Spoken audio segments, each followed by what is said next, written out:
Dennis Chang here. So this week we're going to talk about how to learn from other people's improvisations. And it's not necessarily specifically about Charlie Christian, but I'm using Charlie Christian as my example here. Why? Because recently I've been editing the videos of this amazing guitar player from Paris. His name is Lorenzo Cortez, and I'm going to put a little clip of him later at the end of this video. It's for DC Music School. We're hoping to release this in early October, so check the site regularly. This guy is so good. Normally I have a video guy editing the DC Music School videos, but for logistical reasons I had to do it on my own.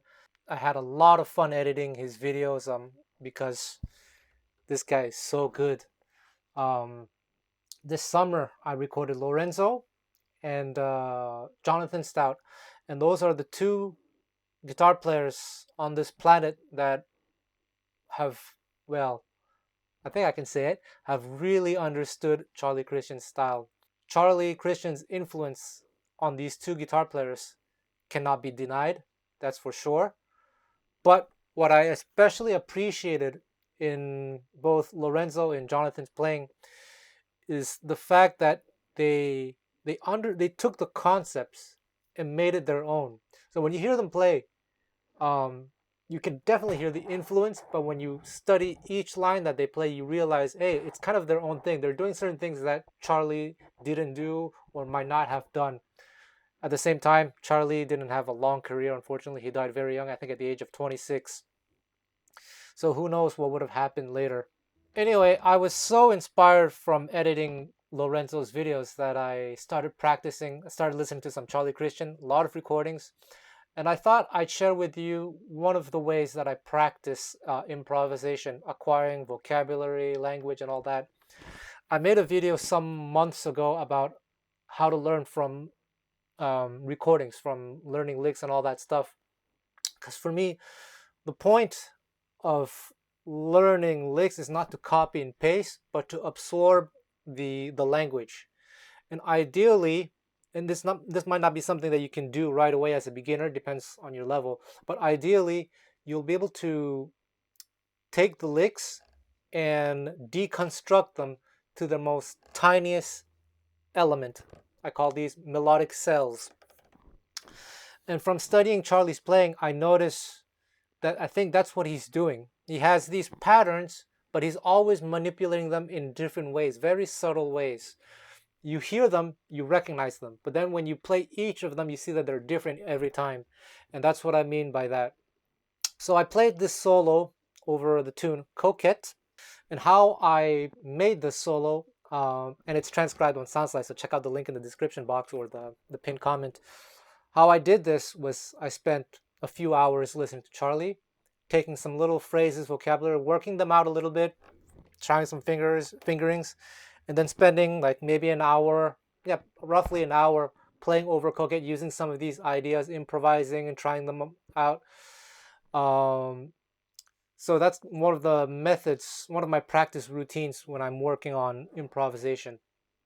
Take other people's ideas or make up my own and start using them over different songs that have similar chord progressions.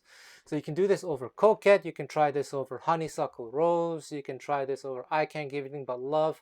Try to find songs that have similar chord progressions.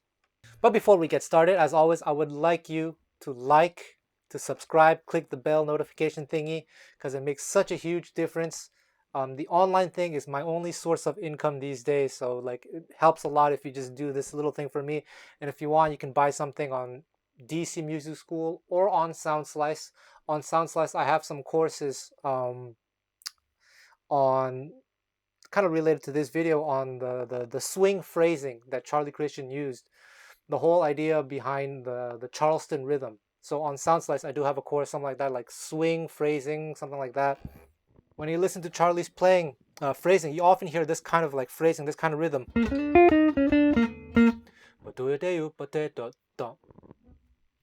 And I talk about this rhythm in that course. So that's something you can check out. It's a really good course, I promise. And don't forget to leave a comment. Okay, let me just talk about this solo. I tried to vary things a little bit. Basically, Charlie has two modes. Either he's playing the changes in his own way, or he's kind of playing bluesy ideas, and I tried to incorporate them both. So I started with a phrase over the B flat chord. What did I do?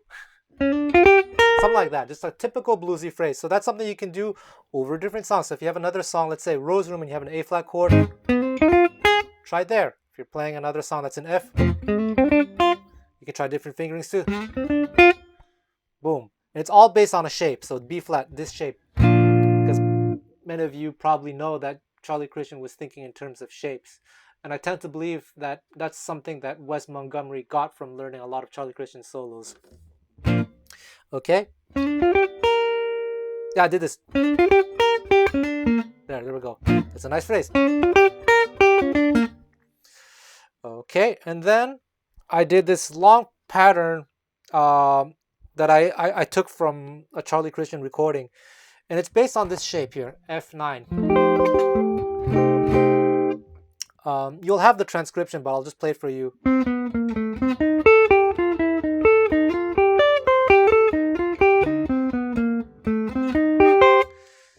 So just playing around with this shape. If you want to make it into some sort of scale, and then you can fill the holes.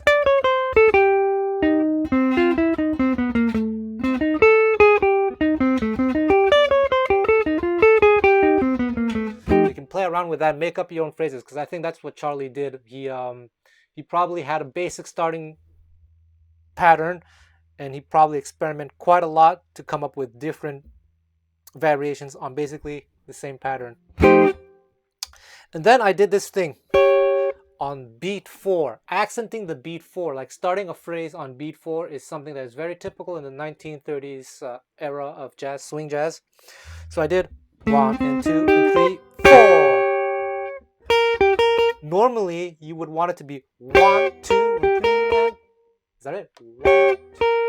Yeah, that's what you'd want normally. 1, 2, 3, 4.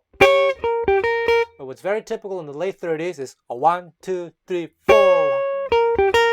1, 2, 3, 4, 1. Okay? Then the next thing, it's a pattern. I don't know where I got it, but I've heard Charlie use this many times, or some variation, just like. So it's just blues. It's based on the blues. And this works over the A section of Coquette, because the A section of Coquette is all in one key, in the key of B flat. So when you have a chord progression that stays in the same key, doesn't have any chromatic chords, this kind of floating over the changes thing works, where you're not specifically playing the changes, but you're playing in the key, and usually it's going to be some form of blues. Something like that. And then for the whole A, actually, it was just the blues. So try to take some of these ideas. So songs where you can use the blues, rhythm changes, blues, Honeysuckle Rose, songs like Dinah, Lady Be Good, a lot of songs where it stays in the same key for quite a long time. So give that a try. And then the B section, I took this lick from I Can't Give Anything But Love. So this, it's over a B flat 7 chord. You have this note, which we think, oh, it's altered. But that's not the way to analyze Charlie Christian. I don't mean to criticize anyone, but I watched some people analyzing Charlie Christian solos, and they're talking, all right, Charlie's thinking Dorian, mixolydian flat 9, flat 13, and this mode and that. That is just not how Charlie was thinking. That's not how people were thinking back in the day.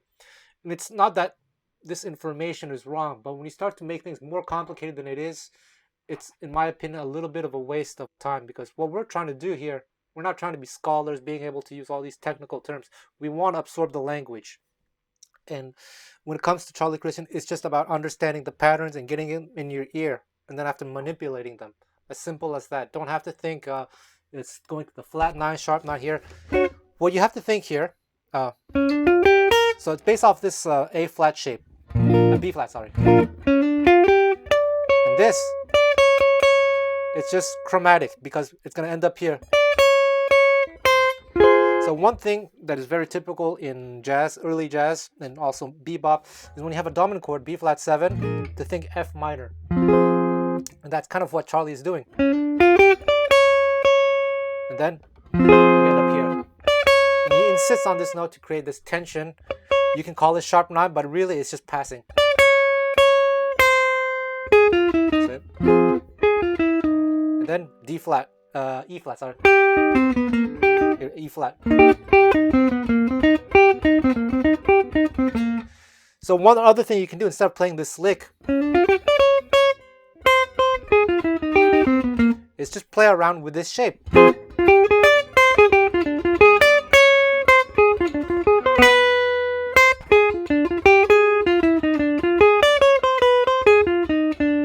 Okay, so that would be kind of in the style of Charlie Christian, just taking a simple shape and messing around with them, adding chromatic passing tones here and there. Okay, likewise for the E flat shape.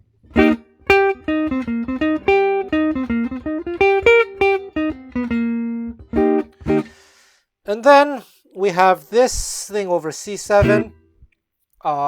It's based on a Charlie Christian pattern. The full pattern would be something like this.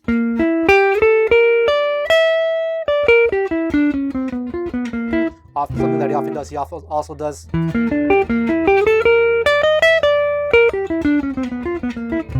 But I just took a little fragment. I did this. What did I do? So this is pretty cool. G7. But I think, well, it's hard to know what he's saying, but just chromatic. Just that. Then F7. That same shape we saw earlier. And then at the end, I did this pattern that insists, a bluesy pattern that insists on beat 4, or 1, 2, 3, 4, 1. What's the pattern that I played? I don't remember. I think something like that, but it's just starting on beat 4. You have to watch again. And there we go. It's a mix of blues and mix of outlining the changes. And because Charlie Christian had a very short career, that's pretty much all that he did in those days. And there's also one thing to say about Charlie Christian's style, is that what could be potentially difficult if you're learning to play jazz, especially bebop, is that Charlie Christian wasn't playing a lot of the songs that people tend to play today, like All the Things You Are, Green Dolphin Street, Stella by Starlight. He was playing songs from the swing era. And in those days, the chords lasted a bit longer, and the harmonies were a lot simpler. So you'll have to find, if you want to get into this Charlie Christian thing, you'll have to find songs in that style. And towards the end of his life, he did play certain, like on bebop recordings, like if I remember, he did play All the Things You Are, he did play Grooving High, but just little snippets. And it was very interesting to see where he was going with that. Like, had he lived a bit longer, I'm sure he would have come up with new things. But unfortunately, we have to use our imagination. We could maybe even say that Wes Montgomery is the continuation of Charlie Christian as far as bebop is concerned, because definitely from having transcribed a lot of Wes Montgomery, I notice that he doesn't take the same lines, not at all, but he takes the same basic philosophy. Chord shapes, messing around with chord shapes, and also in the rhythm, in the phrasing. So check out that course on Sound Slice. One little thing is also to think about the sound. In those days, guitar players tend to pick a little bit harder, and that was certainly the case for Charlie Christian. A lot of the tone is coming from your hands, and it would be good to be mindful about how long you want to make each note last, where you want to put the accent. Instead, like, take a phrase like this, you can accent it.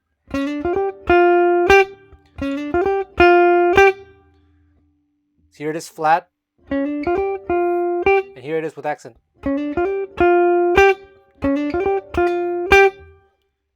And I played that Coquette solo using the technique that most guitar players used back in the day, which is a lot of downstrokes and rest strokes.